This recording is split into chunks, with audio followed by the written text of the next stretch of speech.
మీరు విన్నారు కదా, ట్రంప్ రిపబ్లిక్ డే గొప్ప సందేశం పంపించాడు. మన ప్రభుత్వం కూడా చాలా బాగా ఉత్సాహంగా స్పందించింది. మనం ఏమి ట్రంప్తో తెగదంపులు చేసుకునే మూడ్లో మనం ఏమి లేము. ఇప్పుడు ఏంటంటే గోడ దెబ్బ చెంప దెబ్బలాగా ఇటు అమెరికాతో అట్లే ఉండగా ఇప్పుడు యూరోప్ నుంచి కూడా మనము ఇవన్నీ కోరి తెచ్చుకొని ఇజ్రాయిల్ను కావలించుకుంటున్నాం.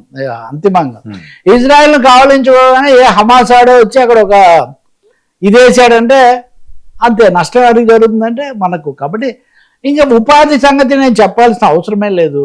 ఇన్ని అసలు 100% టారిఫ్లు తగ్గించాక వాళ్ళు డంప్ చేయకుండా ఉంటారండి సరుకులు.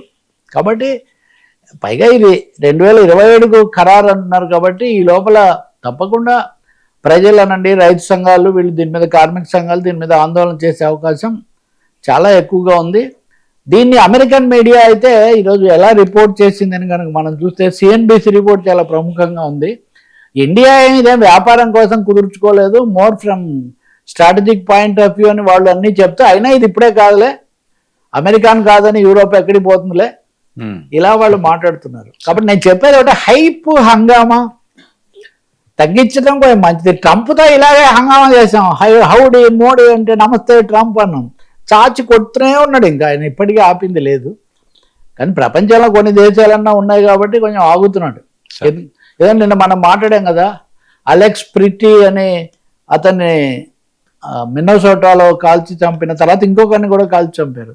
ఇదంతా అయిన తర్వాత అక్కడ తీవ్ర నిరసన వస్తే ట్రంప్ ఒక్క అడుగు వెనక్కేసి వాళ్ళకి స్థానికులకు కొంచెం ఉపశమనం ఇచ్చే ప్రయత్నం చేస్తున్నాడు అంటున్నారు. మనం కూడా గట్టిగా నిలబడితే కానీ అది రాదు. సార్, క్యూబాపై ట్రంప్ కక్ష, మెక్సికో తిరస్కారం, వెనిజులా ధిక్కారస్వరం.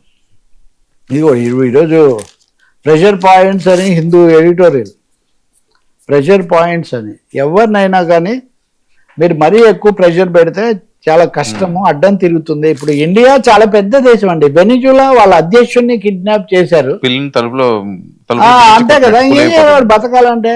నిన్న వెనిజులా అధ్యక్షురాలు ఇప్పుడు తాత్కాలిక అధ్యక్షురాలుగా ఉంది కదా, మధురోని తీసిపోయాక రోడ్రిగ్రెస్, ఆమె ఒక ప్రకటన చేశారు, బయటి దేశాల ఆదేశాలను మేము పాటించబోము, ఇప్పటికి చాలా ఎక్కువైపోయినాయి ఆదేశాలు, మేము ధిక్కరిస్తాము, మేము నిలబడతాము, మా కాళ్ళ మీద మేము నిలబడతామని ఆ విషయమే చెప్తూ ఉంది. ఈ సంపాదకీయంలో మీరు టూ మచ్గా ప్రెషర్ చేస్తే వెనిజులాకు వేరే మార్గం ఏముండదు, వాళ్ళు మీకు ధిక్కరిస్తారు. ఆమె చాలా స్పష్టంగా చెప్పారు, enough of foreign intervention and foreign commands to our economy, we can take care of our country అని చెప్పి చాలా స్పష్టంగా చెప్తుంది. ఇది కూడా ఎందుకు చెప్తుందంటే సమస్య వచ్చింది ఇక్కడ కూడా.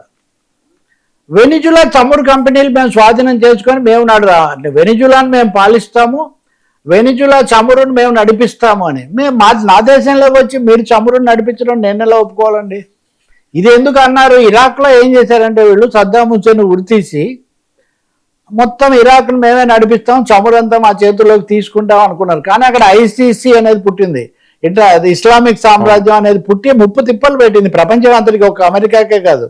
సో ఇప్పుడు వాళ్ళు కొత్త లెసన్ ఏం నేర్చుకున్నారంటే దేశంలోనే అక్కడున్న ప్రభుత్వాన్ని ఏదో ఒక విధంగా ఒత్తిడి పెట్టి బిగబట్టి తమ ఆట నడిపించుకోవాలి అని. మధురోను కిడ్నాప్ చేసి తీసుకుపోయి విచారించి ఆయనకి ఏదో శిక్ష ఇద్దాం అనుకుంటున్నారు. కాబట్టి ఇప్పుడు ఈ రోడ్రిగ్రెస్ వెనిజులా లోబడిపోతాయని వాళ్ళు ఆశించారు.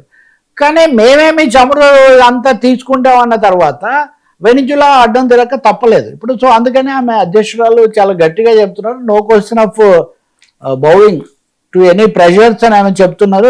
వీళ్ళు కూడా అదే చెప్తున్నారు, ఇలాగే చేస్తే కనుక మీకు ఇది ఇంకేమాత్రం కూడా కుదరదు. అలాగే మీరు రష్యాతో సంబంధాలు పెట్టుకోకండి. ఇంకో ముఖ్యమైన అంశం క్యూబా. వాస్తవానికి వీళ్ళందరికీ అండగా ఉండింది Cuba, socialist Cuba, Castro Cuba. క్యూబాకు చమురు పంపకూడదు అని ఆంక్షలు పెట్టి మధ్యలో ఆపేశారు. మెక్సికో మీద కూడా ఆంక్షలు పెట్టారు. సో మెక్సికో అధ్యక్షురాలు లేడీ ప్రెసిడెంట్ మెక్సికో కూడా, ఆమె కూడా లేదు మేము క్యూబాకి అయితే చమురు ఇస్తాము, ఆయిల్ ఇస్తాము, హ్యూమానిటేరియన్ మానవతావాద దృష్టితో ఇస్తాం, కానీ మేము ఎవరికి మేము భయపడబోవట్లేదు అని మెక్సికో కూడా ప్రకటించింది.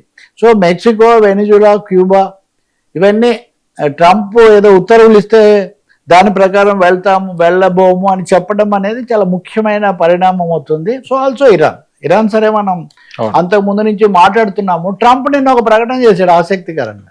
ఏమంటే ఇరాన్ మేము పేల్చేద్దాము అని అబ్రహాం లింకన్ దాన్ని పంపించేసాము ఆ యుద్ధ నౌకా సంస్థాన్ని. కానీ ఇరాన్ వాళ్ళు మాతో చర్చలు జరుపుతూ ఉంటున్నారు, అందుకని కొంచెం మన చర్చలకు వీ షుడ్ గివ్ స్కోప్ నా అని అంటున్నాడు. అంటే దీన్ని బట్టి ట్రంప్ అలా అంటున్నాడు అంటే దాని అర్థం ఏంటి? వెళ్ళి చేయగలిగినా ఇది లేదు, ఎందుకైనా మంచిది, చర్చలతో కొంచెం కాలయాపన చేసే అవకాశం ఉంటే చేద్దాము, దారికి తెచ్చుకుందాం, మళ్ళీ ఇదే అక్కడ కూడా ప్రయోగిస్తున్నారు. కాబట్టి ఇందాక మనం మాట్లాడిన ప్రకారం ఇండియా కూడా ఈ సమయంలో గొంతు కలిపితే ఆ వెనిజులాకైనా ఇరాన్కైనా ఇవన్నీ మనకు మిత్ర దేశాలండి.